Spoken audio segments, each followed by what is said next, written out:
6 pôles, 6 aimants en, on va dire avec même pôle externe, sud entre autres, nord à l'intérieur.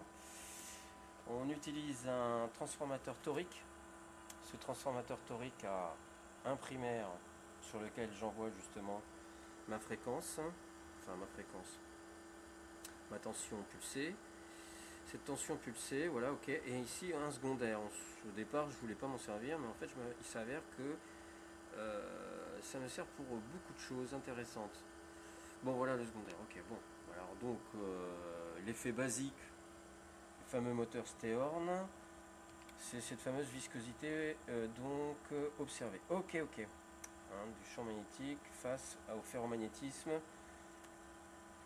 du noyau ferrite à l'intérieur de ce qu'on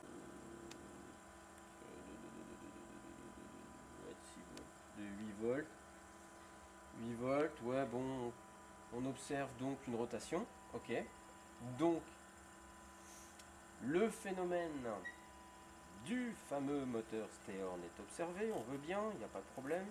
Pour l'instant, pour moi, on ne voit que un phénomène de moteur pas à pas, en gros, quoique bien sûr, j'ai compris que il était considéré comme un coup un aimant ferromagnétique et ensuite on crée un champ qui fait écran, barrage donc au champ magnétique permanent de chaque pôle d'aimant. Si je prends un aimant néodyme, dont les caractéristiques ici sont nord et sud ici, il est orienté comme ça, tac, tac, ok, voilà.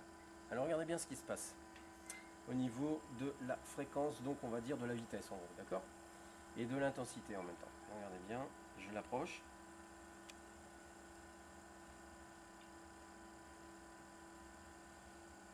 Qu'est-ce qu'on observe?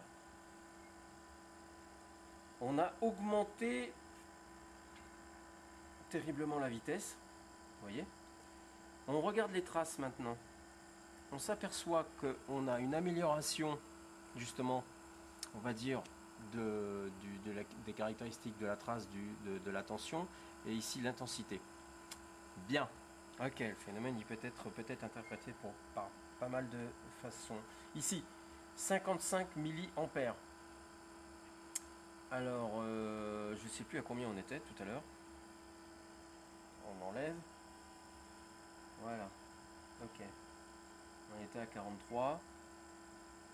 On le replace. Voilà. Ok. La vitesse augmente.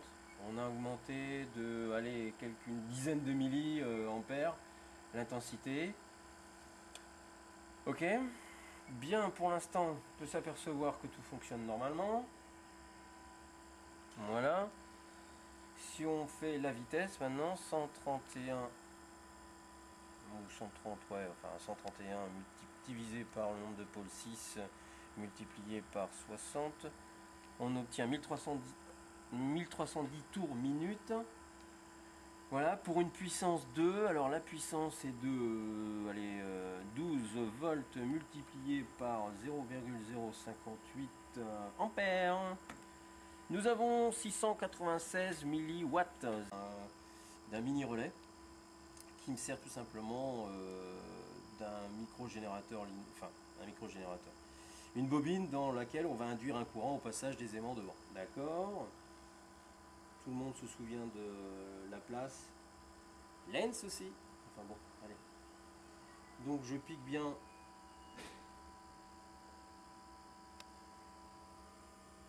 une tension. Et j'observe l'intensité. Alors ici, je me remets face à mes aimants.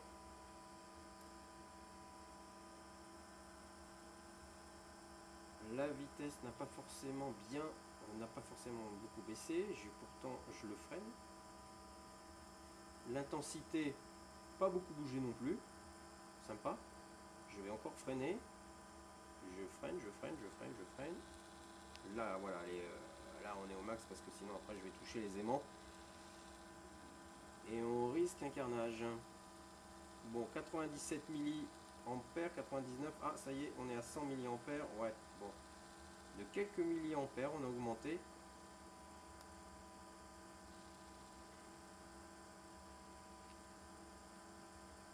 On avait baisser la vitesse, bien sûr. Ok. On peut donc prendre une tension, prélever une tension, d'accord, ok, moi je veux bien.